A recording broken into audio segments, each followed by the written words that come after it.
সুমনা সুমি বেলা বেড়েছে, কেমন সাধারণ মানুষ দেখছেন এখন পর্যন্ত শ্রদ্ধা জানাতে আসে এবং অন্যান্য খবরাখবর জানাবেন।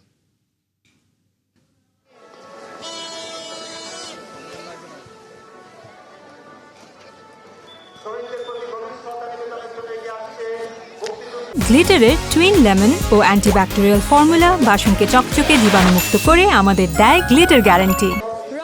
যদি বলি মানুষের ঢল কিন্তু বাড়ছে প্রতিষ্ঠানের পরে, এখন কিন্তু পরিবার পরিজন নিয়ে সবাই এই শহীদ মিনার চত্বরে প্রাণের বাংলা ভাষা এবং বাংলা ভাষার ইতিহাসকে স্মরণ করছে। যদি আমরা ৭৪ বছর আগে ফিরে যাই, ৮ই ফাল্গুন ১৯৫২, ২১শে ফেব্রুয়ারি এই প্রাঙ্গণ কিন্তু এই মুহূর্তে খা খা করেছিল।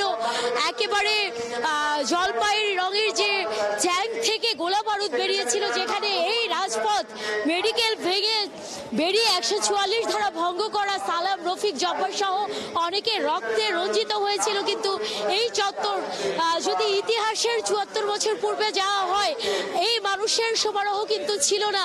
কয়েকটি গুটি কত শিক্ষার্থীর বাংলা ভাষার প্রতি যে প্রাণের খেদ, মা বলে ডাকার যে খেদ, যে মা তোমার ছেলে বাড়ি ফিরবে কথার ঝুড়ি নিয়ে, সেই কথা রাখতে কিন্তু তারা না পারলেও অসংখ্য সন্তানের মুখে মা বল দিয়ে গেছে।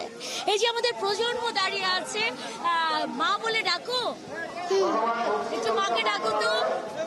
মাকে ডাকো, আমি তোমার আম্মা বলে ডাকি। মাকে ডাকো, ডাকো, তাও ডাকো। ঠিক তাই, মা বলে ডাকছে। এখানে আমরা দেখতে পাচ্ছি সন্তানকে নিয়ে এসেছি, এই যে দুপুরে রোদে নিয়ে এসেছেন, কি দেখাতে নিয়ে এলেন শহীদ মিনারে? আসলে শহীদ মিনারে নিয়ে আসার উদ্দেশ্য হচ্ছে যে আমাদের এই বাংলা ভাষাটা, এটা তো আসলে প্রাণের, অন্তরের, মনের, হ্যাঁ, এটা একটু মানে আমরা এটা কতটুকু অনুধাবন করি, কতটুকু শ্রদ্ধার সাথে দেখি, কতটা আমরা মনপ্রাণে এটাকে গ্রহণ করেছি। আসলে এটা সন্তানকে দেখানোর জন্য নিয়ে আসা। এবং আসলে এখানে এসে তারও অনেক প্রশ্ন করেছে যে যুদ্ধটা কেন হলো, কি কারণে হলো, আমরা কেন এখানে আসলাম, কেন এখানে আমরা শহীদদেরকে এই যে শ্রদ্ধা জানাচ্ছি, মানে অনেক প্রশ্ন করেছে। যে প্রশ্নে আসলে আমারও কখনো এরকম প্রশ্ন জাগেনি। ঠিক তাই, আমাদের প্রজন্ম বেড়ে উঠছে বাংলার ইতিহাস ঐতিহ্য জানার সাথে সাথে। ওরা আমার মুখের ভাষা, ওরা